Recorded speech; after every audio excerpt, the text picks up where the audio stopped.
સુરેન્દ્રનગરના કોંઢ ગામની અંદર ખેડૂતો અને વીજ કંપનીના અધિકારીઓ અને પોલીસ વચ્ચે જે ઘર્ષણની ઘટના બની એ ઘટના બાદ ઠેર ઠેર સવાલો એ જ ઉઠી રહ્યા છે કે આજે જ્યારે ખેડૂતો આ સંઘર્ષ કરી રહ્યા છે ત્યારે કહેવાતા ખેડૂત આગેવાનો અને ખેડૂત નેતાઓ અને ખેડૂતો દ્વારા જે જનપ્રતિનિધિઓને ચૂંટણીની અંદર ખોબલે ખોબલે મત આપવામાં આવ્યા છે એ બધા આજે ક્યાં ગાયબ છે? આ વિષયને લઈને અમે વિવિધ ખેડૂત આગેવાનો અને ખાસ કરીને રાજકીય પક્ષ સાથે જોડાયેલા જે ખેડૂત નેતાઓ છે એમની સાથે સંપર્ક કરવાનો પ્રયાસ કર્યો અને જ્યારે અમે આમ આદમી પાર્ટીના ખેડૂત નેતા પ્રવીણ રામ સાથે વાત કરી ત્યારે એમના દ્વારા આ સમગ્ર વિષયને લઈને શું પ્રતિક્રિયા આપવામાં આવી છે તેના વિશે વિગતે વાત કરીએ આ અહેવાલમાં। જય હિન્દ, BSI ન્યૂઝ પર આપની સાથે હું છું નિધિ ગઢવી। સુરેન્દ્રનગર અને સુરેન્દ્રનગરના જ્યારે ખેડૂતોની ખાસ કરીને વાત આવે ત્યારે સૌથી પહેલું નામ જેનું સામે આવે છે એ છે ખેડૂત આગેવાન તરીકે ઓળખાતા રાજુ કરપડાની।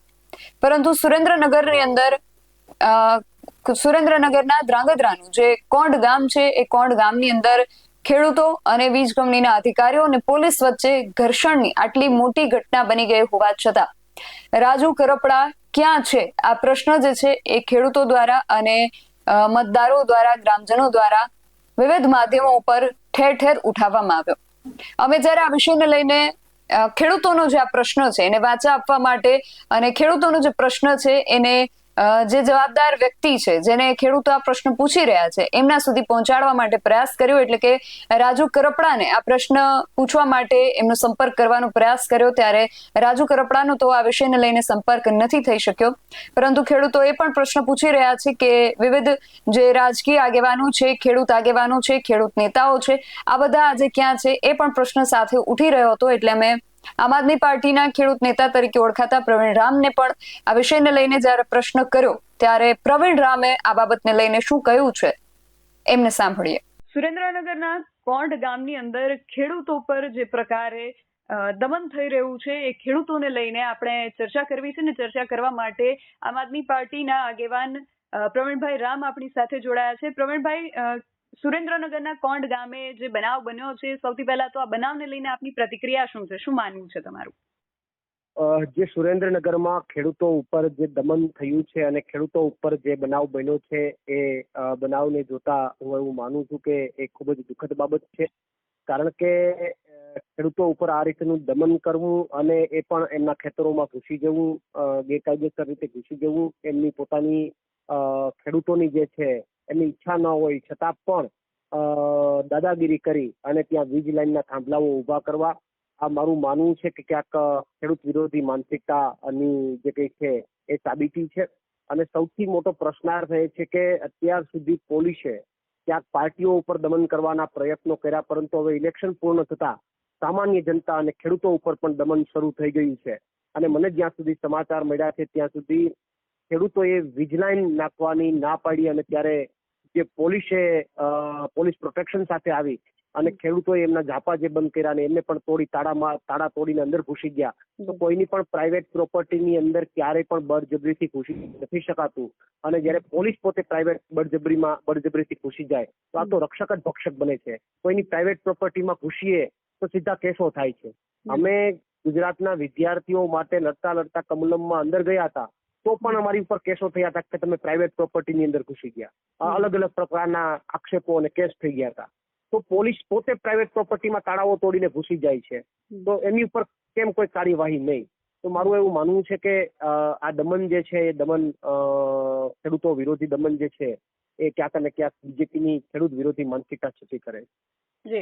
અને પ્રવીણભાઈ, સૌથી મોટો પ્રશ્ન એ છે જે ગુજરાતની જનતાની સાથે સાથે ખાસ કરીને ખેડૂતો ઉઠાવી રહ્યા છે કે સુરેન્દ્રનગર જે આખો વિસ્તાર છે એમાં રાજુ કરપડાનો જે દબદબો છે એ સારો એવો હતો, પરંતુ રાજુ કરપડા જે પોતાને ખેડૂત નેતા કહેતા હોય છે એ ખેડૂત નેતા આજે ક્યાં છે? આ સવાલો ગુજરાતની જનતા, ખેડૂતો બધા જ દરેક જગ્યાએ ઉઠાવી રહ્યા છે। તમારું શું માનવું છે?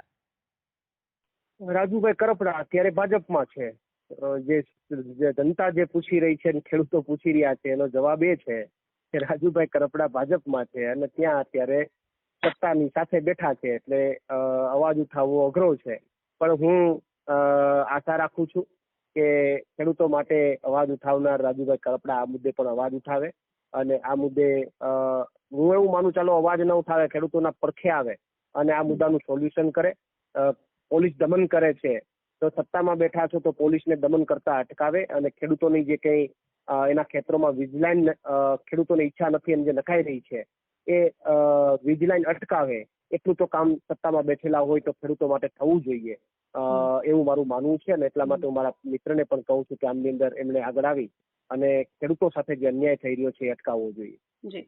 અને પ્રવીણભાઈ, જ્યારે રાજુ કરપડા આમ આદમી પાર્ટીમાંથી ભારતીય જનતા પાર્ટીમાં જોડાયા ત્યારે એ પહેલા એમણે જ્યારે ખેડૂત માટે યાત્રાઓ કરી હતી ને સભાઓ કરી હતી, એ સભા દરમિયાન પ્રવીણ રામ ઉપર પણ રાજુ કરપડા દ્વારા અડકતરા એવા આક્ષેપો થયા હતા કે બાળ મંદિર અને કોલેજના અભ્યાસ સુધીની વાતો અને આ પ્રકારે જે આક્ષેપો થયા હતા ત્યારે તમે પણ જવાબ આપ્યો હતો કે હું પણ ખેડૂતો માટે ઘણા વર્ષોથી લડું છું, હું બની બેઠેલો ખેડૂત નેતા નથી.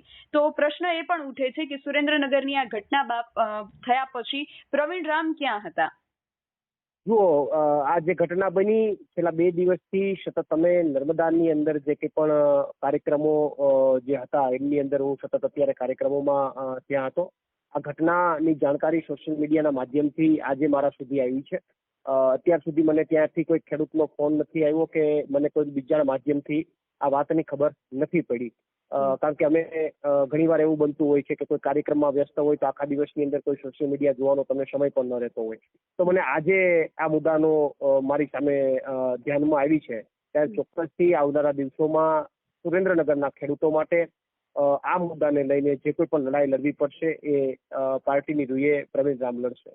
જી બિલકુલ. મારો આગામી પ્રશ્ન એ જ હતો કે તો હવે તમને જાણ થઈ છે તો તમે શું કરશો, પણ તમે એનો જવાબ આપી દીધો કે આગામી સમયમાં આ બાબતને લઈને જે કંઈ પણ થઈ શકશે એ તમારા દ્વારા કરવામાં આવશે એવી ખાતરી તમે અત્યારે આપી રહ્યા છો. હવે આગામી સમયમાં સુરેન્દ્રનગરના કોંડ ગામના ખેડૂતોનું જે સમસ્યા છે અમે પણ આશા રાખીએ કે એમનું સમાધાન જે છે સુખરૂપ આવે. પ્રવીણભાઈ, આપ અમારી સાથે જોડાયા તે બદલ આપનો ખૂબ આભાર. આભાર.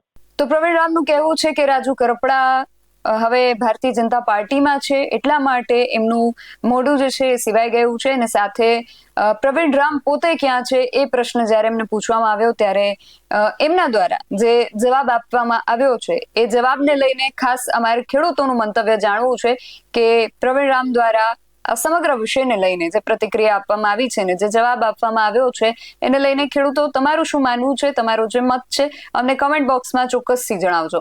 આવા જ વધુ અહેવાલો સાથે મળતા રહીશું. તમે મારી યુટ્યુબ ચેનલને સબસ્ક્રાઇબ કરવાનું અને અમને ફેસબુક અને ઇન્સ્ટાગ્રામ પર ફોલો કરવાનું ભૂલશો નહીં. બાકી નવી અપડેટ્સ માટે આપ જોતા રહો BS9 ટીવી ન્યૂઝ. નમસ્કાર.